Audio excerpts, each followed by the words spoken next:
Guys, you're doing this every morning all by yourself. You don't have two women here to help you. Okay, so he puts one of the aprons across him first. Kind of reminds me of first flying out of bed to put on my tight jeans in the 80s. Put your belly in. I'm sucking it in. There you go. That's as far as it goes. Actually, it could have been tighter. I could have made it smaller. It could have been tighter, did you hear that? So I'm going to show you a couple of different ways that the Scotsman would have worn this kilt.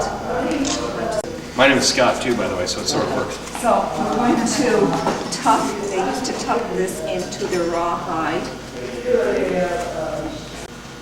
Don't forget, they use this as their garment during the day, and at nighttime it was their blanket. So I want you to turn around, show them the back part. Okay. If it was cold or damp out, they would have taken this back panel here and draped it up over me. Still showing the pleats at the back.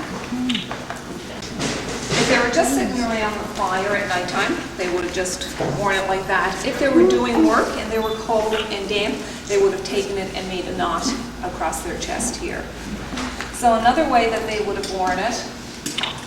So don't forget, they did not have much to work with. So they would have tied it at their shoulder with a knot, or they would have had a piece of wood that they would have had whittled both ends to make sharp ends, and it would have been something like a woman's shawl pin. They would have fastened it like that. So this hangs longer. The pleats are still underneath. Pipers and drummers today, or even Highland dancers, what they did, they separated the top from the bottom, and you will see the pipers and drummers wearing on their shoulder what they call a plaid. So that's where that came from. So the very first item that came from Ireland to Scotland was a great big baggy shirt, and it was called a linnea. And it was made out of linen, and a few accessories. Made him even more than a man and a half. And there he is. What do you think, guys? Now, ladies, don't you agree with me? Isn't he a man and a half? Stand back, ladies.